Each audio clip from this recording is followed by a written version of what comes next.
Sir आज हमारे studio में इस पॉडकास्ट के माध्यम से ज्वाइन हुए हैं। आपका बहुत बहुत शुक्रिया। बहुत सारी बातें होंगी और सबसे ख़ास बात यह है कि आपके दादाजी के नाम से आपके घर के ठीक सामने चौक भी है, बरबटे चौक, उसके बारे में बताइए आप। लक्ष्मण सोमासाव बरबटे इनके नाम से चौक है जो हमारे दादाजी थे जी।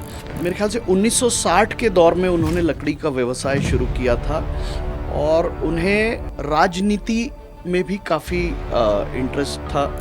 या आपके परिवार की सेकंड जनरेशन की व्यापारिक, तो वो काइनेटिक लूना से हुई थी। काइनेटिक लूना भी जो है वो बड़ी एक चल समय मेरी प्रसिद्ध, लूना। चल मेरी लूना, और उसका आवाज़ भी जो होता था वो बड़ा शानदार होता था बिल्कुल और वो सही। बड़ा अट्रैक्ट बिल्कुल ऐसा। करता था। आपने पुरानी बातें याद दिला दी। बड़ी खुशी होती है कि उस समय लोगों के सपने जोड़ने में हमने उनकी मदद करी। और आज भी देखिए, एक समय था लोग रोटी कपड़ा और मकान के लिए जीते थे। आर्या कार्स के नाम से लोग आपके शोरूम में जानते भी होंगे, लेकिन उनको शायद ये ना पता हो कि वो बरबटे जी का है। आर्या कार्स का नाम आर्या कार पढ़ने के पीछे भी एक कहानी है। ये मेरे व्यक्तिगत जीवन से जुड़ी हुई कहानी है। ये पब्लिक प्लेटफॉर्म पे शायद आपके इस पॉडकास्ट के स्वरूप में मैं पहली बार ही बोल रहा हूँ। नमस्कार, स्वागत है आपका। यूशन पॉडकास्ट देख रहे हैं आप। आज हमारे साथ पॉडकास्ट के माध्यम से बातचीत करने के लिए नागपुर शहर की जानी मानी बिजनेस पर्सनालिटी हमारे साथ ज्वाइन कर रही हैं। और ख़ास बात ये है कि अलग अलग क्षेत्रों में ये बिज़नेस करते हैं। इनकी जो पारिवारिक विरासत है उसमें लकड़ी का व्यापार जो है इनका परंपरागत रूप से व्यापार रहा है।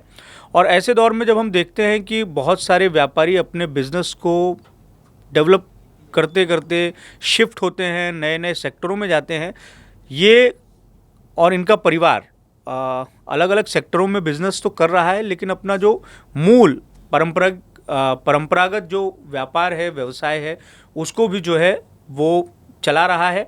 हम बात कर रहे हैं विशाल बरबटे जी की। आप सर आज हमारे स्टूडियो में इस पॉडकास्ट के माध्यम से ज्वाइन हुए हैं। आपका बहुत बहुत शुक्रिया। बहुत सारी बातें होंगी और आपके बारे में हम हमारे माध्यम से हमारे दर्शकों तक बहुत सारी चीज़ें पहुंचा पाएंगे। जी बिल्कुल, बहुत बहुत शुक्रिया आपका। शुरुआत तो हम करते हैं कि आपका जो परंपरागत व्यापार रहा है लकड़ी का, नागपुर का एक इलाका है जिसे हम जानते हैं कि वहाँ पर लकड़ी का जो व्यापार है बहुत पहले से होता है और भोसलेकालीन शायद वो बाज़ार है, वहाँ से आपका जुड़ाव है, वहाँ आपका व्यापार रहा है। और सबसे ख़ास बात यह है कि आपके दादाजी के नाम से आपके घर के ठीक सामने चौक भी है, बरबटे चौक, उसके बारे में बताइए। अपने परिवार के बारे में थोड़ा सा बताइए, अपने बारे में थोड़ा सा बताइए। सबसे पहले मैं विशाल बरबटे, ये जो चौक की हम बात कर रहे थे, तो ये लकड़गंज के एक बहुत ही अच्छे इलाके में लक्ष्मण सोमासाव बरबटे इनके नाम से चौक है जो हमारे दादाजी थे जी। मेरे ख्याल से 1960 के दौर में उन्होंने लकड़ी का व्यवसाय शुरू किया था और उन्हें राजनीति में भी काफ़ी इंटरेस्ट था। कई दफ़े वहाँ की जनता के जनप्रतिनिधि भी रहे हैं, स्टैंडिंग कमेटी के चेयरमैन रहे हैं और मेरे ख्याल से उन्होंने अपने जीवन का 40 साल वहाँ के लोगों के लिए दिया है। तो उसी की याद में राज्य सरकार महानगर पालिका ने इस चौक का प्रस्ताव रखा था और यह चौक लगभग 25 वर्ष पहले वहाँ पे लकड़गंज में स्थापित हुआ। रही बात हमारे परंपरागत व्यवसाय की, तो जैसे आपने कहा, हम लोग लकड़ी, जो कि नागपुर लकड़े का एक एशिया खंड में सब में बड़ा बाजार माना जाता है। अब भी यहाँ 750 तकरीबन मील्स हुआ करती थी उस समय, अब शायद कुछ कम हो। तो उस समय से लकड़ी के व्यवसाय से भी हम लोग जुड़े हैं। लेकिन जहाँ तक हम लोग, अगर हमारी बात करें या मैं मेरी बात करूँ व्यक्तिगत तौर पे, तो जब हम अपनी पढ़ाई पूरी कर रहे थे या शुरू थी, तो उस समय जो है गवर्नमेंट के तरफ से, सरकार की जो नीतियाँ थी, वह जो है लकड़ा या फॉरेस्ट, इसको लेके अभी उतनी अनुकूल नहीं थी जब हम लोग अपने एजुकेशन में थे, कॉलेज और हायर एजुकेशन पढ़ रहे थे। तो एक चीज़ तो लगभग समझ आने लग गई थी कि बहुत लंबा फ्यूचर लकड़ियाँ या लकड़े से जुड़े व्यवसाय में नहीं रहेगा, बिकॉज इसमें रिस्ट्रिक्शन आने तय थे और जो कि कुछ हद तक ज़रूरी भी थे। तो उस समय फिर ये था कि अगर लकड़ी नहीं तो फिर और दूसरा क्या बिजनेस करे। तो योग की बात थी कि 1997 में, आज से 28 साल पहले, लूना के साथ हमने अपना सफ़र शुरू किया था, काइनेटिक लूना के साथ। तो काइनेटिक लूना की एक एजेंसी हमने, हमारा जहाँ निवास स्थान था उसी के नीचे कुछ दुकानें थी, वहीं पे हमने एक लूना का व्यवसाय शुरू किया 97 में। मैं तब अपने कॉलेज के आखिरी साल ग्रेजुएशन के कर रहा था। मुझे याद है मैं सुबह कॉलेज जाता था मॉर्निंग समय पे, हिस्लप कॉलेज, और 11:30 या 12 बजे अपने उस लूना के छोटे शोरूम में बैठ के अपना व्यवसाय किया करता था। तो मेरे ख्याल से वो था एक स्टार्ट पॉइंट जिससे हम लोगों ने ऑटो से अपने आप को जोड़ा, और फिर एक रास्ता दिखते गया और मंजिलें तय होते गई। बहुत जल्द हमने 2 व्हीलर में मोटरसाइकिल यामाहा के साथ काम शुरू किया। मुझे याद है 2001 में हमने यामाहा के साथ काम किया। फिर 20 साल पहले उसी दौरान मारुति सुजुकी, जो भारत की सब में बड़ी कंपनी है, उसके साथ जुड़ने का हमें अवसर मिला। हमने उस अवसर को बगैर चूके हमने अपनी डीलरशिप यहाँ पे उस समय प्रस्तापित करी। मुझे याद है पहली डीलरशिप भंडारा रोड, जो हमारा नेशनल हाईवे 6 है, उस पे हमने डाली थी। और वहाँ से पिछले 20 सालों में लगभग वो डीलरशिप का श्रृंखला जो है, वो श्रृंखला चलते गई और आज तमाम विदर्भ में अगर आप देखें तो गोंदिया से लेके गढ़चिरौली से लेके चंद्रपुर से लेके वाशिम तक या अकोला तक हर जगह मारुति कार्स की डीलरशिप है। फिर मारुति कार के बाद क्या, तो हमने सोचे कि अब कुछ नया करते हैं, तो टाटा कमर्शियल का जो कमर्शियल व्हीकल आता है, बसेस और ट्रक्स, उसका डीलरशिप हमने शुरू किया था। उसमें अगेन पूरे विदर्भ के 11 जिलों में हम टाटा मोटर्स के भी डीलर है। तो देखिए, वो लूना से जुड़ा हुआ एक खाप था जो आखिर ट्रक पे और कार पे ख़त्म हुआ। तो एक तरीके से हमारे बड़े बुजुर्गों की और ऊपर वाले की मेहरबानी समझिए, उनका आशीर्वाद समझिए कि तो लूना से शुरू हुआ सफ़र कार और ट्रक पर पहुंचा, तो अब तो बचा सिर्फ हवाई जहाज़ है। तो उसका भी कोई प्लान है? क्योंकि नागपुर को जो है एविएशन का बड़ा हब बनाए जाने का एक बड़ा चर्चा इन दिनों चल रहा है और उसमें प्रयास भी हो रहा है। देखिए, ऐसा है, कभी भी हवा में ना ही उड़े तो ज़्यादा अच्छा है, क्योंकि नागपुर में चर्चाएं बहुत होती है और उसके एग्जीक्यूशन लेवल आप देखेंगे बहुत पुअर रहते हैं। तो फिलहाल तो कोई इस तरीके का प्लान नहीं है। अब तो खैर हम लोग हॉस्पिटैलिटी में भी खुद को कुछ रेस्टोरेंट्स और कुछ लाउंजेस के माध्यम से, कुछ कैफ़ेज़ के माध्यम से और अलग अलग अपने जो पूरा उद्योग है उसको कई नए नए आयाम देने में जुटे हुए हैं कि एक जो पुरानी कहावत है, don't keep all your eggs in a same basket, तो हर तरीके से हम लोग डाइवर्सिफिकेशन प्लान कर रहे हैं। और अगर सब कुछ ठीक चलता रहा तो बिल्कुल वो दिन दूर नहीं है जब हम आपसे बात करेंगे बोइंग या किसी और कंपनी को ध्यान में रखते हुए। हमारी भी बहुत बहुत शुभकामनाएं रहेंगी ऐसा। पर नागपुर वाकई में बदल रहा है क्या सर, डेवलपमेंट के लिहाज से और बाकी सब लिहाज से? बड़ी चर्चाएं हो रही हैं नागपुर को लेकर, नागपुर के औद्योगिक क्षेत्र को लेकर, औद्योगिक विकास को लेकर। आपको क्या पूरी स्थिति दिखाई पड़ती है? क्योंकि किसी भी शहर का या क्षेत्र का विकास बिना उसके औद्योगिक और व्यावसायिक विकास के संभव नहीं है। आपको क्या लगता है कि क्या कुछ बदल रहा है नागपुर में? देखिए, विकास की परिभाषा पहले हमें शायद जाननी होगी, बिकॉज विकास होना, अगर हम बड़े बड़े रास्ते बन रहे इसे विकास मान ले तो विकास हो रहा है, उड़ान पुल को विकास मान ले तो विकास हो रहा है। बट मेरा व्यक्तिगत ये सोचना है कि विकास जो है वह जब तक यहाँ पे औद्योगिकरण नहीं होता है, जब तक यहाँ लोगों के लिए नौकरियाँ, लोगों के लिए रोजगार नहीं बनता है, तब तक विकास का सही मॉड्यूल जो है वह कहीं ना कहीं इनकम्प्लीट रहेगा। तो आपकी शुरुआत जो हुई थी या आपके परिवार की सेकंड जनरेशन की व्यापारिक, तो वो काइनेटिक लूना से हुई थी। काइनेटिक लूना भी जो है वो बड़ी एक समय प्रसिद्ध, चल मेरी लूना, और उसका आवाज़ भी जो होता था वो बड़ा शानदार होता था और वो बड़ा अट्रैक्ट करता था। एक और उस समय वाहन हुआ करता था काइनेटिक होंडा, मतलब उसको हम मतलब टू व्हीलर गाड़ियां भी जो है वो क्लास के तौर पर देखते हैं कि लूना है किसी के पास में तो वो मध्यम वर्गीय, काइनेटिक होंडा किसी के पास में है तो थोड़ा सा और ज़्यादा उसकी आर्थिक स्थिति बहुत अच्छी है। तो काइनेटिक होंडा के साथ में भी किसी तरीके से एसोसिएशन रहा है? जी बिल्कुल। मैं आपको जब लूना कहा तो उसका पूरा रेंज काइनेटिक का हमारे पास था, जिसमें काइनेटिक होंडा भी थी।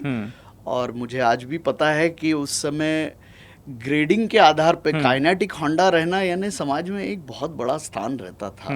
तो आपने पुरानी बातें याद दिला दी। बड़ी खुशी होती है कि उस समय लोगों के सपने जोड़ने में हमने उनकी मदद करी। और आज भी देखिए, एक समय था लोग रोटी कपड़ा और मकान के लिए जीते थे। मैंने इससे पहले भी मेरा एक दफ़े इंटरव्यू मुंबई शहर में स्थित किसी एंकर ने लिया था, तो मैंने उन्हें कहा था कि वो पुराना भारत था, नए भारत में रोटी कपड़ा और मकान के साथ आपको या तो दुपहिया या तो कार जोड़ दीजिए, 4 पहिया। तो मेरे ख्याल से अब ये लग्जरी बेस्ड से नीड बेस्ड की तरफ जाता हुआ प्रोडक्ट दिख रहा है। जैसे आप देखेंगे 4 लाख कारें दर माह बिक्री होती है हिंदुस्तान में। बहुत बड़ा मेरे ख्याल से दुनिया में प्रथम 5 क्रमांकों में हिंदुस्तान का स्थान है। तो एक बहुत ही इमर्जिंग मार्केट है और लोग सपना आजकल जो कैरी करते हैं अपना, उसमें बगैर बोले ही कार आ जाती है, आप कह सकते हैं। पहले तो ये कार लेना अपने आप में बड़ी बात होती थी, पूरा एक तरीके से जीवन भर की कमाई उसमें आदमी लगाता था। पर अब तो ये होता है कि अब ऐसी व्यवस्था हो गई कि आप EMI पे कार ले लें, अलग अलग रेंज की कार है, आपकी ज़रूरतों के हिसाब से कार ले लें, तो आदमी हिम्मत भी कर लेता है और कार ले भी लेता है। बिल्कुल सही कहा आपने कि एक ज़माना हुआ करता था जहाँ कार बहुत बड़े घराने की एक तरीके से स्टेटस का सिंबल माना जाता था। अगर किसी के पास अगर उस ज़माने में कार हुआ करती थी तो हम उल्लेख करते थे उनके नाम से कि इनके यहाँ कार भी है। और धीरे धीरे जैसे मैंने आपको बताया, लग्जरी ब्रैकेट से वो नेसेसिटी ब्रैकेट में आने लग गई है। सो उससे ये दिखाई पड़ता है कि हिंदुस्तान में देखिए कहीं ना कहीं थोड़ा बहुत एक डेवलपमेंट तो हो रहा है।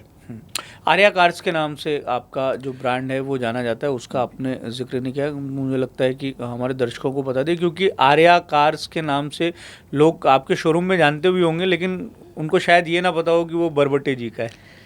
देखिए, मैं आपको एक बड़ी रोचक बात बताता हूँ जो शायद आपको और शायद हमारे यहाँ के स्टाफ मेंबर्स को भी ना पता हो। हमारे जो करीब 2,500 हमारे साथ जो लोग काम करते हैं उन्हें भी शायद ना पता हो।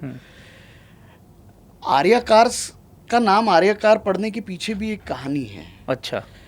आर्या ये मेरे व्यक्तिगत जीवन से जुड़ी हुई कहानी है। ये पब्लिक प्लेटफॉर्म पे शायद आपके इस पॉडकास्ट के स्वरूप में मैं पहली बार ही बोल रहा हूँ।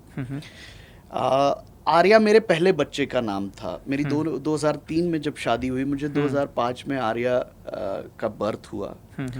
बट कुछ कठिनाइयाँ थी। आर्या जो है उसको मुझे उसकी आयु 1.5 साल की या 1 साल की थी जब उसे एक ऐसा रोग था उसके ब्रेन में जो कि ठीक नहीं हो सकता था। तो बताने में मुझे बहुत दुख होता है कि उस समय हमने हिंदुस्तान में सारे जो शहर है बड़े बड़े, उसमें हमने उसकी स्वास्थ्य के लिए, उसको ठीक करने के लिए बड़े प्रयत्न करे। बाहर देशों में भी हमने बहुत कांटेक्ट एस्टेब्लिश करने का ट्राई करा, पर अनफॉर्चुनेट बात थी कि हम उसे उस गंभीर बीमारी से नहीं बचा पाए और उसका स्वर्गवास 2009 में हो गया। लेकिन मुझे और हमारे पूरे परिवार को कहीं ना कहीं लगता था कि ये बच्चा जो है ये भगवान का रूप है, तो अब से हम जो भी करेंगे आगे वो शायद उसका शुरुआत जो है वो आर्या ही हो। तो Arya cars, Arya auto wheels India private limited, ये सारे जैसे हॉस्पिटैलिटी में ब्राइटन आर्या जो कंपनी है, ये सारा जो नाम आया ये वहाँ से आया है। तो ये एक थोड़ा सा मेरे जीवन का एक दुख भरा एपिसोड है। खैर मैं आपके माध्यम से सभी को बताना चाहूँगा कि उसके बाद अब मुझे 2 बच्चियाँ हैं और दोनों हष्ट-पुष्ट है, बहुत अच्छे से जीवन चल रहा है। तो बच्चियों के जीवन में आने के बाद में एक पिता के तौर पर किस तरीके से जीवन बदलता है? आपको क्या लगता है? आपका क्या अनुभव? देखिए, ये तो जग जाहिर है कि बच्चों के आने से बेटियों के बारे में खास तौर से बात करना चाहता हूँ। बेटियां तो समझिए जितना बोले उतना कम है, दिल का टुकड़ा रहती है और पता नहीं उनका इनबिल्ट ज़्यादा अफेक्शन उनके पिताजी फादर पे रहता है और उस चीज़ को जब हम पहले सुनते हैं और बाद में महसूस करते हैं तो एक अलग खुशी की अनुभूति होती है। मैं जस्ट आपको अगर कम शब्दों में बता पाऊँ तो मेरे ख्याल से खुशनसीब वो लोग हैं जिनके घर पे बिटिया है। और मेरे यहाँ फिलहाल हम लोग संयुक्त परिवार में हैं, हमारे यहाँ 6 बिटिया है और एक ही बच्चा है, तो हमारे नसीब में बहुत ज़्यादा खुशी आई है। और खुशी भी है और किस्मत भी बड़ी बुलंद है। बिल्कुल जी, बिल्कुल। आप 3 भाई हैं। बिल्कुल। 3 में से, तीनों भाइयों में से मैं चूंकि 2 को तो व्यक्तिगत तौर पर जानता हूँ, एक को नहीं जानता हूँ, लेकिन उनके बारे में भी जितना मैंने जाना है, समझा है कि दोनों भाई जो हैं आपके वो बहुत कम बात करते हैं, आप थोड़ी ज़्यादा बात करते हैं, इसलिए आप संयोग से राजनीति में भी है। तो अपने भाइयों के बारे में बताइए। ऐसा है कि कॉम्बिनेशन जब ऊपर वाला बनाता है ना तो वो वैसे ही बनाता है कि किसी एक को वो थोड़ा वाकपटु और थोड़ा बातचीत में ज़्यादा रखता है ताकि वो कहीं लीड ले सके किसी चीज़ में। तो इसका मतलब ये होता है जो साइलेंट वाले हैं वो आपका बैकबोन बन के आपके पीछे खड़े हैं, तभी आगे वाला एक लीड ले पाता है। तो इसी आधार पे अगर मैं बात करूं तो ये जो दोनों भाई मेरे और एक बहन, ये बैकबोन के तौर पे मेरे आज भी खड़े हैं और शायद यही वजह है कि हम लोग दिन ब दिन, महीने दर महीने, साल दर साल कारोबार की गति को बहुत अच्छे तरीके से बढ़ा पा रहे हैं। तो कॉलेज के समय से ही ये रुझान था कि ये सब तो काम धाम चलते रहेगा, बिजनेस तो अपना बढ़ाना है, लेकिन उसके साथ में राजनीति में भी दाव आजमाने हैं? जी बिल्कुल था, बिकॉज आपको मैंने शुरुआती अपने जहाँ से स्टार्ट किया वहीं बताया कि दादाजी को हमने देखे थे कि इतना उनका ऑरा और इतना नाम था कि ऐसा लगता था, देखिए जीवन जीने तो कई लोग आते हैं बट लोग नाम याद रखते हैं, कई साल तक आपके नाम का चौक बनाते हैं। हमें लोग आके बताते थे कि यार आपके दादाजी ने हमारे लिए ये किया है हमारे जीवन काल में। तो जो खुशी होती थी, पर एक उस समय कठिन परिस्थिति ये थी कि बिजनेस को भी संवारना ज़रूरी था। तो शुरुआती दौर में मैंने जब 97 में बिजनेस की शुरुआत करी तो तकरीबन 10 साल तक मैंने फुल फ्लेजेड अपने काम पे फोकस करा, क्योंकि मेरे लिए काम भी करना उतना ही ज़्यादा ज़रूरी था। राजनीति में आना शौक था बट काम ज़रूरत थी। तो 2007 के बाद फिर मैं खुल के राजनीति में मैंने अपनी शिरकत करी। जैसे कि हर एक युवा को लगता है कि हम कुछ बदल सकते हैं, मुझे भी लगता था। स्पेशली जब बच्चा मेरा आर्या, जब उसकी डेथ के बाद मुझे ऐसा लगा कि हम लोग तो सब कुछ करते हुए भी बच्चे के लिए कुछ न कर सके, लेकिन शायद जो लोग कुछ कर न सकते हो और शायद उनके बच्चे या उनके घर के लोग ठीक हो सकते हो, तो ऐसे लोगों के लिए कुछ करना चाहिए। तो मेरी 2 फाउंडेशंस भी है, आर्य चैरिटेबल ट्रस्ट और आर्य यूथ फाउंडेशन। मैंने उसके ज़रिए भी बहुत काम करने का ट्राई किया और बहुत मेहनत उसके ज़रिए ली। पर फिर एक बात मैं समझ गया कि आप सोशल प्लेटफॉर्म पे अगर सामाजिक कार्य करना चाहे तो उसके दायरे बहुत सीमित है। मैं आपको अनेक उदाहरण दूंगा, लोग चश्मे वाटप के बाहर नहीं जा सकते, या लोग आपके कुछ ब्लैंकेट दे दे या कुछ जो भी है। बट इतना बड़ा हिंदुस्तान और करने के लिए इतनी सारी चीज़ें, तो सबको लगता है कि पब्लिक प्लेटफॉर्म जो है वो राजनीति ही दे सकती है। जो आपको प्लेटफॉर्म की अपेक्षा होती है एक बड़े, मुझे लगता है उसका सफ़र राजनीति से ही होके जाता है। तो 2009 के बाद मुझे लगता है मैं सक्रिय राजनीति में फुल फ्लेजेड आ गया, क्योंकि आर्य का तब तक देहांत हो चुका था और मेरे पास क्लियर जज्बा था कि समाज में सुधार के लिए कुछ करना चाहिए। और उस समय मैंने पदार्पण किया, काफ़ी साल तक मेहनत करी, राजनीति को समझने की कोशिश करी। और लास्ट ईयर, जैसे कि आपको पता होगा, मैंने विधानसभा चुनाव भी लड़ा जो कि मैं जीत नहीं पाया। लेकिन राजनीति, मुझे लगता है हर एक युवा ने इसे भला बुरा बोल के बाजू कर देने से कुछ नहीं होने वाला है। इसमें उतर के देखना होगा।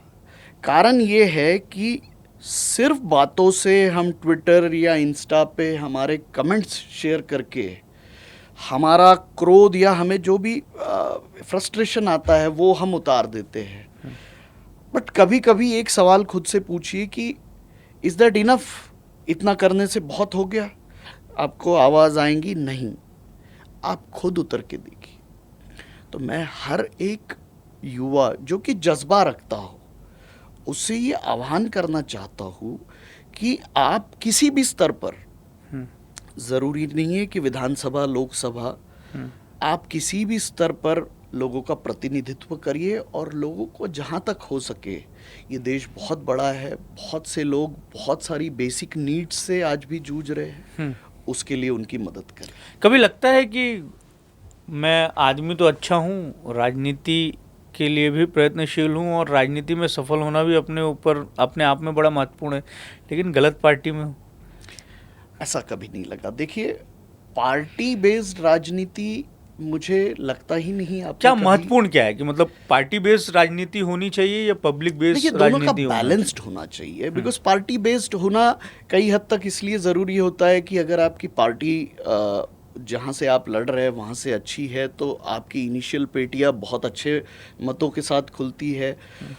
लेकिन हर जगह सिर्फ और सिर्फ पार्टी से, अगर आप गलती से एक आध बार चुन के आ भी गए, मैं आपको लिख के दे रहा हूँ, आप दूसरी बारी में दिक्कत में आएंगे या तीसरी बारी में दिक्कत। पब्लिक सपोर्ट, लोगों का आपको सहयोग, लोगों का सहभाग और लोगों का प्यार, ये जब तक किसी राजनेता के पीछे नहीं है, मुझे नहीं लगता वो परिपक्व राजनीति में है। क्योंकि हम इसकी बात इसलिए भी कर रहे हैं, हम ऐसे शहर में बैठे हैं जहाँ पर आपके दादाजी जो हैं वो नागपुर महानगर पालिका की चुनाव की राजनीति से बहुत ज़्यादा अटैच्ड रहे हैं और उसका उन्होंने प्रतिनिधित्व किया है। और इसी शहर ने नागपुर महानगर पालिका ने कई राजनीतिक एक तरीके से परिवर्तन किए हैं या कई तरह के उदाहरण जो है वो पेश किए हैं। कई ऐसे जनप्रतिनिधि रहे हैं, जैसे कि मुझे याद आ रहा है, अभी हम बातचीत कर रहे हैं तो सरदार अटल बहादुर सिंह जो पूर्व महापौर रहे हैं और उनका कितना स्ट्रेंथ रहता है, उसके बाद में भी वो ना केवल अपने कैंडिडेट को चुनाव जिता के लाते हैं बल्कि एक तरीके से लंबे समय तक नागपुर महानगर पालिका की राजनीति उनके इर्द गिर्द जो है वो चलती रही। और वो मूल रूप से यहाँ के हैं भी नहीं, वो पढ़ाई के बहाने यहाँ आए, पहले छात्र राजनीति में, और फिर इस तरीके से उनकी सक्रियता बढ़ी। जैसे अभी आपने 2 मिनट पहले कहा, मैं राजनीति पे अगर हल्का विस्तार से बोलूं तो राजनीति में ये जो छात्र राजनीति है, ये आपका अप्रेंटिस जैसे होता था ना, कि आप किसी जॉब पे ज्वाइन करने से पहले आप एक उसका रिहर्सल करते हैं। तो ये जो छात्र राजनीति पे बंदी आई थी नागपुर में कई साल पहले, जो कि बड़ी अनफॉर्चुनेट थी, क्योंकि छात्र राजनीति से ही ये जितने आपने लीडर्स देखे हैं ये सारे वहीं के मैन्युफैक्चरिंग यूनिट से तैयार हुए नेता है। जितने आप नाम ले लीजिए, जिचकार साहब से लेके गडकरी साहब से लेके हर एक का, फडणवीस साहब से लेके, ये जब CR UR बनते थे तो उनको वो दिशा आकर्षित करने लग जाती थी। तो अब क्या हो गया है कि अब छात्र राजनीति बंद होने से लोगों का वो जो बेसिक रुझान था वो कहीं तो भी आपको कम होते दिख रहा है। तो मैंने आपको वही बोला है कि सोशल मीडिया के माध्यम से सिर्फ आप अपना गुस्सा जाया करें, इससे अच्छा आप समाज के लिए आगे आए और काम करें, ये ज़्यादा अच्छा रहे। नागपुर में किस तरीके से राजनीतिक स्थितियाँ, परिस्थितियाँ और बियॉन्ड पार्टी लाइन जाकर जो पॉलिटिशियंस हैं या पॉलिटिकल वर्कर हैं उनके बीच में किस तरीके के आप संबंध देखते हैं? क्योंकि कहीं कहीं तो हम देखते हैं कि किन्हीं किन्हीं शहरों में बड़ी राजनीतिक प्रतिद्वंदिता, कट्टरता होती है। नागपुर में ऐसी स्थिति संभव थोड़ी सी ठीक है, मतलब ऐसी स्थिति नहीं है। वैसे देखा जाए तो आप उस मामले में ये महाराष्ट्र जो है, इसको ऊपर वाले की कृपा बोलिए या जो भी, महाराष्ट्र में राजनीति में जितनी भी खटास हो व्यक्तिगत जीवन में उतनी नहीं है। अब मैंने हजारों दफे देखा है कि हमें अपनी अपनी पार्टी लाइंस पे बात करनी पड़ती है, बट जहाँ वो मंजर ख़त्म हुआ, मैंने विधान भवन के बाहर आके लोगों को गले मिलते और साथ में चाय पीते देखा है। तो देखिए, हेल्दी कंपटीशन चाहिए, एक दूसरे की आलोचना भी करे, एक दूसरे के अच्छे कार्यों को हम लोग सराहे। ये राजनीति मुझे लगता है होनी चाहिए। और कई हद तक नागपुर में भी मैं बोलूँगा कि अगर एक आध दो चीज़ें छोड़ दीजिए तो कटुता की वो लिमिट अभी तक पार नहीं हुई है। आज भी लोगों के आपसी संबंध बहुत अच्छे हैं और रहने भी चाहिए। बीच में तो एक तस्वीर हमने देखी, बड़ी चौंकाने वाली थी कि आप जिस क्षेत्र में रहते हैं पूर्व नागपुर की, एक शायद किसी फंक्शन की वो फोटो थी कि हम यहाँ देखते हैं कि कृष्णा खोपड़े जो पूर्व नागपुर के विधायक और सतीश चतुर्वेदी कितना एक दूसरे के खिलाफ में बोलते हैं, और उसी फोटो हम देख रहे हैं कि दोनों एक दूसरे के गले में हाथ रखे हैं और वो फोटो वायरल हो रही है। जी बिल्कुल, आपने सही कहा। मैंने आपको पहले ही कहा है कि महाराष्ट्र में, नागपुर में, विदर्भ में हम लोग खुशनसीब है कि हमारे प्रतिद्वंदी के यहाँ भी अगर कल कोई गम या कोई खुशी का मौका होता है तो हम सामने से जाके उसमें शामिल होते हैं। आप कई राज्यों की राजनीति देखिए, वहाँ कटुता इतनी ज़्यादा फैल गई है कि वह जहर के रूप में अंदर जा चुकी है, तो एक दूसरे का चेहरा भी देखना पसंद नहीं करते हैं। तो मेरे ख्याल से महाराष्ट्र में हमारी छत्रपति शिवाजी महाराज ने जो परंपराएं, मेरे ख्याल से उस समय स्वराज की जो संकल्पनाओं के साथ जो उन्होंने महाराष्ट्र की नींव रखी थी, उसी नींव को आज भी हम लोग उसी डगर पर चलते हुए वो प्रेम भाव को शायद कहीं तो भी हम लेके चल रहे हैं। पर कभी ऐसा हुआ है कि मतलब आपका शोरूम है और कोई अपोजिट पार्टी का हो और उसने बोला हो कि यार मेरे को आपके पास में जो ब्रांड है उसी ब्रांड की गाड़ी चाहिए और बिल्कुल आप दिला दो, इस तरीके की भी चीज़ें हुई? या ऐसा रहता है कि नहीं यार तुम दूसरी पार्टी के हो, मैं तुमसे गाड़ी भी नहीं लूँगा? नहीं, देखिए फिर तो हम लोग कुछ रेस्टोरेंट होटल्स चलाते हो, खाना भी खाने नहीं आएंगे। ऐसा नहीं है। देखिए, मेरा जितना भी परिचय जितने राजनीतिज्ञ नागपुर में, विदर्भ में या महाराष्ट्र में सभी से आया है, राजनीति की जगह पर राजनीति रही है। उसके बाद जो है प्यार के संवाद ही देखे हैं मैंने, और एक हेल्दी कंपटीशन के रूप में प्रतिद्वंदता देखी है, पर हेल्दी। एक लाइन खींची हुई है, उस लाइन के बिलो द बेल्ट जिसे हम कहते हैं, वह जाते हुए बहुत ही रेयर केस आपने नागपुर में देखे होंगे या विदर्भ में देखे होंगे या महाराष्ट्र में देखे होंगे। अब हम वापस लौटे हैं, आप जिस क्षेत्र का बिजनेस करते हैं उसके बारे में थोड़ा सा हम जानना समझना चाहेंगे। ऑटोमोबाइल का जो सेक्टर है वो नागपुर के लिहाज से किस तरीके से है? हम देखते हैं कि नागपुर में भी दशहरे और कुछ ऐसे ख़ास मौके होते हैं कि बड़ी गाड़ियाँ बिकती हैं यहाँ पर, और एक अपने तरह से ये चर्चा भी ये होती है कि सड़कों पर या घरों में ज़्यादा गाड़ी और वाहन रहेंगे तो उससे एक तरीके से दिक्कत ही होगी। हमारी जो सड़कें हैं या मौजूदा जो हमारी व्यवस्थाएं हैं वो कहीं ना कहीं इतनी प्रभावी नहीं है कि इतने गाड़ियों को या वाहनों को एकोमोडेट कर पाएँ। मैन्युफैक्चरिंग सेक्टर को लेकर बहुत ज़्यादा बातें होती हैं। तो ओवरऑल विदर्भ में और नागपुर में आप ऑटोमोबाइल सेक्टर के ग्रोथ को लेकर किस तरीके की सोच रखते हैं? क्या हमारे दर्शकों को बताएंगे, और क्या कुछ चुनौतियां हैं ऑटोमोबाइल सेक्टर को लेकर जिस पर अभी से काम करके उसको एड्रेस करके उन चुनौतियों को का समाधान अभी से खोजा जाना बहुत ज़रूरी है? देखिए, सब में पहले आपका सवाल काफ़ी लंबा था, लेकिन मैं पहले स्वरूप में आपको बताना चाहूँगा कि नागपुर के चैलेंजेस अगर हम बात करें तो नागपुर एक प्योरली ट्रेडिंग मार्केट है। जैसा कि हमने बताया कि औद्योगिकरण की बहुत ज़्यादा आवश्यकता है। मेहान या MIDC हो या कोई भी औद्योगिक क्षेत्र है, वो जो जिस पैमाने पर हमने सोचा था उस पैमाने तक बढ़ नहीं पाया।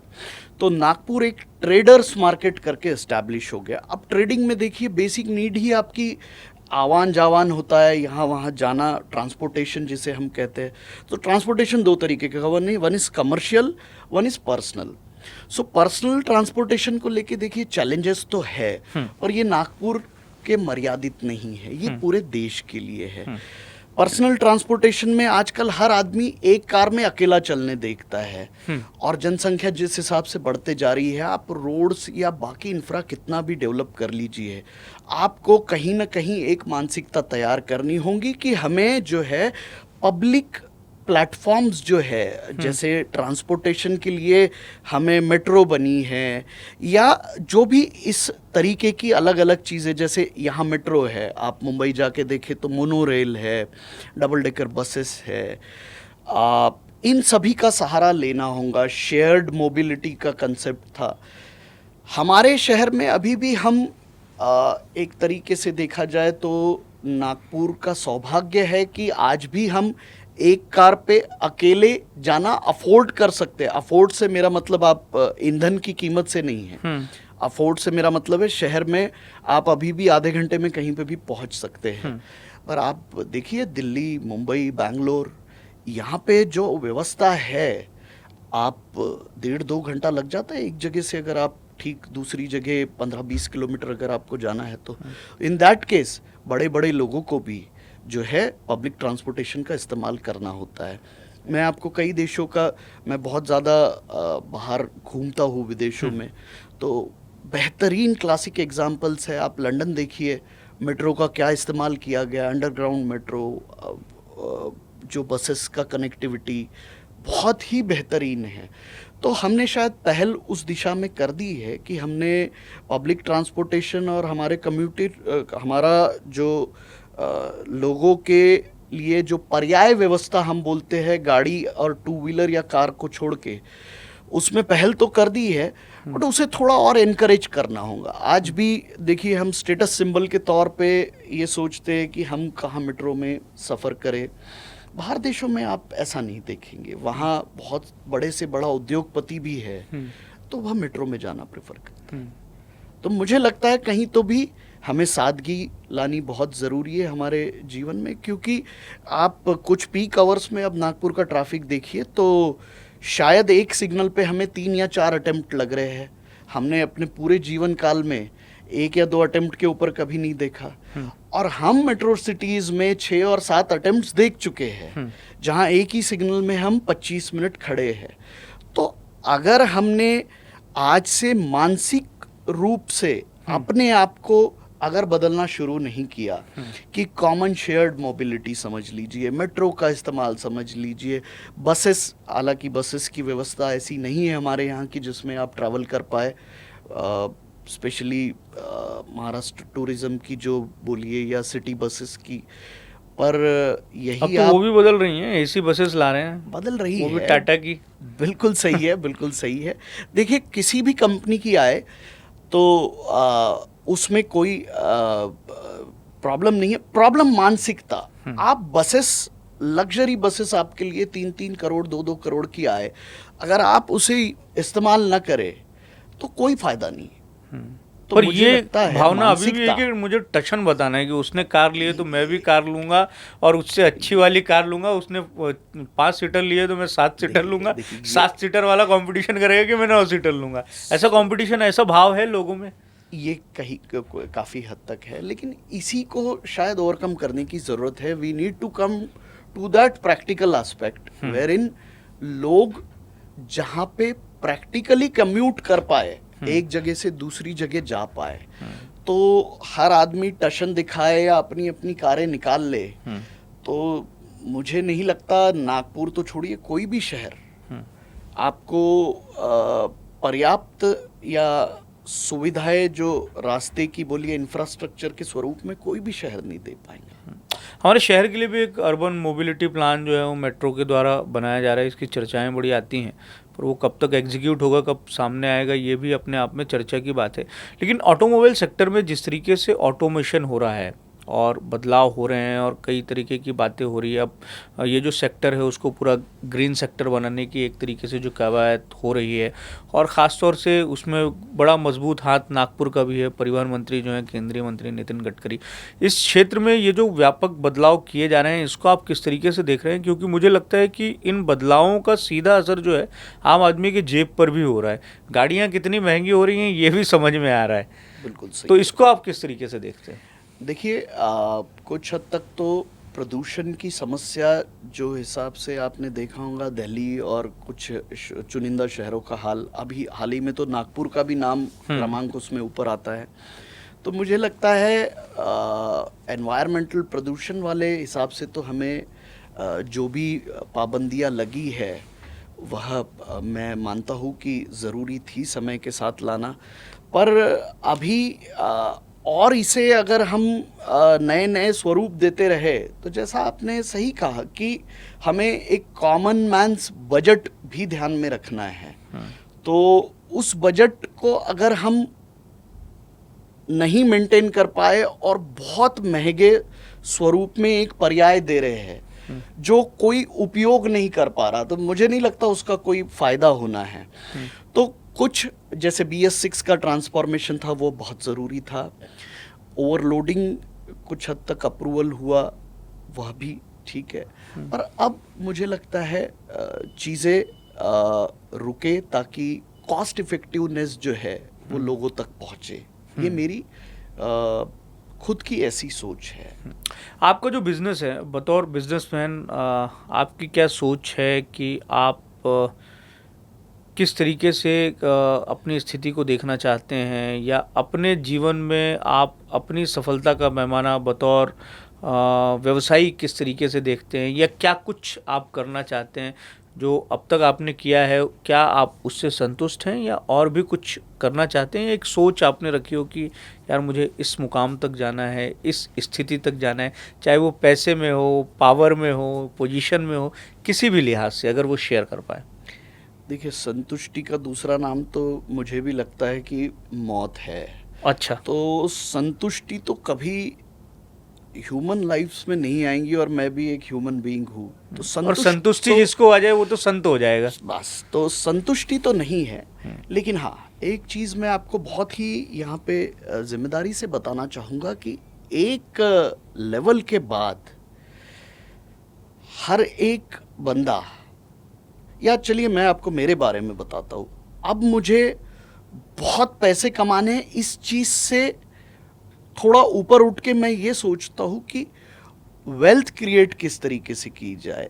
वेल्थ में आप एक लेगेसी क्रिएट किस तरीके से की जाए कि कल हम रहे ना रहे, लोग हमें जब स्मरण करें तो हमारी 2-4 उदाहरण देते वक्त हमारे बारे में कुछ ऐसी चीज़ें बोली जाए जो हमने अपने रहते रहते कुछ कल्चर्स अपने कंपनियों में डाले हो, या कुछ एस्टैब्लिशमेंट हमने ऐसी खोली हो, या हमारा सोशल कंट्रीब्यूशन इस तरीके का रहा हो। तो मेरी, अब अगर आप मुझसे पूछते हैं तो मेरी बिल्कुल ये सोच नहीं है कि अगले साल मुझे प्रॉफिट उतना बढ़ाना है और उसके अगले साल उसको उतना करना है, फिर 2 बंगले और खरीद लेने हैं। 1997 से मुझे आज 28 साल हो गए काम करते करते। तो मुझे लगता है ऊपर वाले ने मुझे, मेरे परिवार को जितना देना था उससे ज़्यादा दे चुका है। अब कहीं तो भी ठहराव की ज़रूरत है। ठहराव लाके हम कैसे इस अपॉर्चुनिटी को थोड़ा सा सोशली समाज के लिए कुछ करें। एक लेवल के बाद ये बहुत ज़रूरी है कि आपका कंट्रीब्यूशन समाज के लिए नहीं रहेगा। आप ऐसे ही आए और ऐसे ही चले गए, आपके सिर्फ 5 रिश्तेदार आपको जान रहे हैं। मुझे नहीं लगता ये कोई आइडियल लाइफ है। और शायद यही मेरी सोच थी जो मुझे राजनीति की तरफ प्रभावी स्वरूप से लेके गई। और मैं सक्रियता से राजनीति भी करता हूँ। हालांकि आपको भी पता है कि मेरे जो एक्सपीरियंसेस आए वो बहुत अच्छे नहीं हैं, पर समझ समझ के ही समझेंगे। हम भी कभी, देखिए, शुरुआत जैसे मैंने बोला लूना से करे थे, तो तब ये थोड़ी ना सोचे थे कि आज यहाँ बैठे रहेंगे, कार या ट्रक तक। तो ठीक है, पहला इलेक्शन था, हमने भी काफ़ी कुछ चीज़ें समझी, कई चीज़ें समझाई गई लोगों के द्वारा। तो बहुत सी चीज़ें समझने के बाद मुझे ये लगता है कि राजनीति और बिजनेस, या आप अपनी लाइफ में हर दिन कुछ ना कुछ नया सीखने मिलता है। हर दिन, जिस दिन आप बोलोगे कि अब तो मैं सब कुछ सीख चुका हूँ, ऐसा कभी भी नहीं होगा। It will never happen. आपने बंगले का जिक्र किया, मुझे लगता है कि आज भी आप उसी घर में रहते हैं जो आपका परंपरागत और पुराना घर है। जबकि हम ये भी देखते हैं कि जब आदमी कुछ पैसे कमा लेता है, उसके पास में उसकी आर्थिक स्थिति ठीक हो जाती है, तो नए आशियाने तलाशता है, नए घर तलाशता है, घर में अधिक सुविधाओं को तलाशता है। अब जो आपका घर होगा वो पुराना आपके दादाजी के समय का बना हुआ होगा, उसमें बदलाव कर करके भी आप कितना कर लेंगे। तो कभी मन नहीं होता कि अपना भी बंगला बनाया जाना चाहिए? या आजकल तो बड़ा लोगों को ये ख्वाहिश है एक तरीके से कि नागपुर की जो करोड़पति गली है जिसे हम सब जानते हैं, वहाँ एक मकान होना चाहिए, या वहाँ रहने का कुछ खास उद्देश्य है, कोई खास अटैचमेंट है, या बाहर आने का, वहाँ से निकलने का कोई प्लान नहीं है? क्या कुछ है? मैं इस आपसे ये सवाल इसलिए कर रहा हूँ क्योंकि मैं आपसे जानना चाहता हूँ कि व्यक्ति के मन में उसके घर से जुड़ी हुई जो भावनाएं होती हैं वो एक तरीके से बाहर आएँ और आपके माध्यम से वो आ जाएँ। तो एक सवाल एक जहन में आ गया, तो बिल्कुल मुझे लगा कि मैं पूछ लूँ। नहीं, बिल्कुल ठीक। आपके सवाल का मैं 2 तरीके से जवाब दूंगा। पहला जवाब तो ये दूंगा कि मुझे किसी करोड़पति या अरबपति गली में नहीं जाना है। दूसरा, आप सोचिए, जहाँ आपका जन्म होता है, जहाँ अपने अपने दादाजी, नानाजी, दादी, नानी, माँ बाप सबके साथ, आपने भाइयों के साथ जहाँ पे आपने अपना बचपना जिया है, उस जगह को छोड़ना, और स्पेशली बरबटी चौक जब आप अपने एड्रेस में अपना सरनेम लिखते हैं, उस जगह को छोड़ना, मुझे लगता है मूर्खता होंगी। और ऐसा दूर दूर तक ख्याल भी हमारे कभी दिलों में आया नहीं। हाँ, अब आपने एक जो बात कही है कि उसमें रिनोवेट कर करके भी कितना करेंगे, तो फैमिली मेम्बर्स बढ़ रहे हैं, तो ये हो सकता है कि हम उसे डिमोलिश करके वापस रीएस्टैब्लिश करें। पर मुझे लगता है जो आपका घर होता है वो आपके लिए बहुत ज़्यादा महत्वपूर्ण उसकी वैल्यूज़ की वजह से होता है। क्योंकि आप अपने अंतिम पड़ाव पे जब जाते हैं जीवन के, तो आपको अपने बचपन के ख्याल और लम्हे याद आते हैं। उसमें आपको सारे ख्याल उसी चीज़ के आते हैं जो आपके बचपन में आपने जिए हैं। तो मुझे लगता है हमारा तो सौभाग्य है कि जहाँ जन्मे हैं वहीं की मिट्टी में मिलेंगे। यहाँ ये जिक्र कर रहे हैं तो मैं थोड़ा सा, हम लंबे समय तक जो है इसी नागपुर शहर में किराए के मकानों में रहे, तो वो फ्लैशबैक में मैं घूमने लगा कि कितने घरों में हम किराए के मकानों में रहे और वहाँ क्या कुछ स्थितियाँ रही हैं। तो घर से इस तरीके का जुड़ाव रहता है, स्वाभाविक सी बात है, पर अपना घर होना चाहिए, ये भी एक बिल्कुल बड़ी महत्वपूर्ण बात है। आप 3 भाई हैं, तीनों भाई संयुक्त रूप से रहते हैं, तो मैं आपसे जानना चाहता हूँ कि संयुक्त रहना भाइयों को, वो किस तरीके से रहना चाहिए, एक तो अगर आप ये सीख दे दें, और संयुक्त होने में क्या ताकत होती है, और संयुक्त अगर हम हैं, आप हैं, तो उसका क्या कुछ खामियाजा भुगतना पड़ता है, तो अच्छा क्या है, आप संयुक्त रहें, या एक जीवन में एक बारी सफल हो जाने के बाद में कोई अगर अपना अलग अलग रास्ता बनाता है तो वो भी सही है। वो एक जीवन का एक पड़ाव ये भी आता है कि यार आप अपने निर्णय ले रहे हो तो आप लो। तो आपको कौन सी फिलॉसफी ज़्यादा अच्छी लगती है? देखिए, मैं तो संयुक्त परिवार में रहता हूँ। एक किचन है आज भी 15 लोगों के बीच, तो मुझे तो स्वाभाविक रूप से यही बहुत अच्छा लगता है।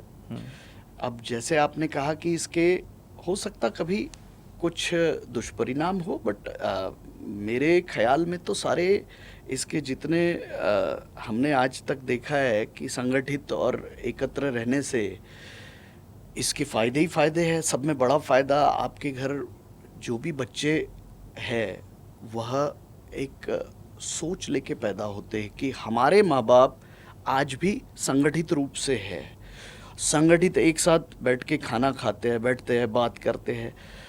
उनके ऊपर मेंटल प्रेशर आता है कि वह भी अपनी परंपराओं को उसी तरीके से चलाए। और देखिए, कहाँ आप जो संयुक्त परिवार का, जहाँ अगर आप कहे कि जैसे हम लोग बिजनेस में नहीं रहते, हम में से कोई एक आधा नौकरी पेशा रहता, तो स्वाभाविक रूप से एक आधा अमेरिका, यूके या दिल्ली, मुंबई कहीं पे भी चला गया होता। पर भगवान ने इस तरीके की रचना रची कि हम सारे उद्योगपति के रूप में सामने आए। उद्योग में भी नागपुर शहर में हमें मौका मिल गया। ये भी किस्मत है कि तीन भाई हैं और तीनों भाई एक ही शहर में रह रहे हैं, एक साथ रह रहे। तो इस तरीके की किस्मत अगर ऊपर वाले ने जोड़ के रखी है तो उसे मुझे लगता है उसे हिलाने में तो मूर्खता ही रहेंगी। पर हाँ, मैं जैसा आपने मेरा ओपिनियन जानना चाहा संयुक्त परिवार को लेके, तो देखिए, इसके तो हमेशा आपको एडवांटेजेस ही मिलेंगे। कुछ डिसएडवांटेजेस है, पर मुझे नहीं लगता वो इतने बड़े हैं कि आप वो डिसीजन ले पाए। पर आप कहाँ रहते हैं, क्या करते हैं, किस शहर से बिलोंग करते। कल एक गांव का आदमी, उसके 3 लड़के हैं और वो शहर आना चाह रहा है, उसके लिए ये प्रैक्टिकली पॉसिबल नहीं है कि शहर में एक ही जगह अपने तीनों लड़कों को रखे। उसके लिए प्रैक्टिकली पॉसिबल नहीं है एक ही शहर में तीनों लड़कों को नौकरी लग जाए। किसी एक स्पेसिफिक मुझे इसमें बिजनेस करना है, व्हाट यू से, कोई भी एक सेक्टर में, वो सेक्टर का नागपुर में होना भी उतना ही ज़रूरी है। जैसे आप कल अगर मैं कोई मैन्युफैक्चरिंग यूनिट डाल रहा हूँ जिसमें नागपुर में कहीं दूर दूर तक जिसके कोई धागे दोरे ही नहीं है, स्वाभाविक रूप से मुझे स्थानांतरण करना होगा। But that is not bad, there you do not have any choice. पर मुझे लगता है जब तक आपके पास चॉइस है, तो अगर आप स्वाभाविक रूप से अगर संयुक्त परिवार में जो लोग रहते हैं उनके एडवांटेजेस डिसएडवांटेजेस पे कभी भी भारी पड़ेंगे, तो एडवांटेजेस कभी भी ज़्यादा होंगे। ये मेरा व्यक्तिगत सोच मैं आपको बता रहा हूँ। तो आपको लगता है कि आपके लिए या आपके परिवार के लिए जो चीज़ें और जो स्थितियां हैं वो नियति ने तय किया है, ईश्वर ने तय किया है? जी बिल्कुल बिल्कुल। मैं वापस बता रहा हूँ, अगर हम किसी छोटे गांव में पैदा हुए रहते तो वहाँ से अगर हमें मूव करना होता किसी बड़े शहर, या आज मुझे कोई चीज़ कनाडा या अमेरिका या ऑस्ट्रेलिया में शुरू करनी है तो देखिए मुझे जाना तय है। पर ऐसी कोई परिस्थिति नहीं है, तो तब हम जो स्वाभाविक रूप से जो चीज़ें चली आ रही उसको हिलाए। तो मुझे लगता है देखिए, संयुक्ता में, एकता में ताकत है। और आप जैसे जैसे देखिए, जवानी के जोश में तो सारी चीज़ें हो जाती है, पर जैसे जैसे आप मैच्योर्ड होने लगते हैं, जैसे आपकी एज। और आप तीनों भाई तो अब जवानी के फेस से निकल गए होंगे, तो लगभग आप बोल सकते हैं। तो अब कहीं तो भी स्थिरता चाहिए होती है, तो ऐसे तो ख्याल भी नहीं आता है कि इस तरीके का कोई आयाम हम लोग एक्सप्लोर करें। विशाल जी, बड़ा मज़ा आ रहा है आपसे बातचीत करके, और कई सारी बातें जो है वो निकल कर सामने आ रही हैं। हमारे दर्शक आपके बारे में ज़्यादा जान रहे होंगे। एक आखिरी सवाल चलते चलते आपसे ये पूछना चाहूँगा कि आप जब भी दिखते हैं, अभी तो खैर आप स्टूडियो में बैठे हैं और आपने कैमरे के सामने जैकेट भी पहना हुआ है, लेकिन आपको जब हमेशा देखते हैं हम, तो आप शर्ट इन नहीं करते हैं। उसके पीछे की वजह क्या है? ये स्टाइल आइकॉन है या उसके पीछे की कोई ख़ास वजह है? नहीं, खास वजह तो मैं देखिए, मैं ना थोड़ा सा मेरा बचपना ग्रामीण में बहुत गुजरा है। अच्छा। यानी छोटे गांव में। मेरी नानी नाना का गांव जो था अमरावती जिले में, छोटा गांव था, वरुण तहसील में। हाँ, गांव के लोग अभी भी इन नहीं करते हैं वो। तो आप देखिए, जितना भी आप गांव और उस वातावरण में जाइए, तो आपको ये इन वाला स्टाइल जो है, वो जो कॉर्पोरेट स्टाइल है, वो उतना मिलता नहीं है। और मेरी अभी तो मेरा बहुत ज़्यादा वापस गांव जाने का मुझे जो मौका मिला, वो रामटेक विधानसभा से जो मैंने इलेक्शन लड़े, तो मेरी विधानसभा में 302 गांव थे। तो हर एक गांव अपने बीते बचपने की याद दिलाता था। और जब आप उनसे बात कर रहे हैं या उनसे रूबरू हो रहे हैं, तो मुझे लगता है कि उन्हीं की तरह रहे तो ज़्यादा आप उनको भी कनेक्ट कर पाते हैं और अपने आप को भी। एक बार कभी किसी बड़े आदमी के साथ में कॉर्पोरेट मीटिंग में आदमी चला गया और यही आदत है, तो फिर वहाँ कोई बोलेगा नहीं कि क्या अटायर पहना है आपने? होता है ऐसा, कभी कभी आता है, पर देखिए अगले को भी पता होता है कि नहीं, इसका ये स्टाइल ही है।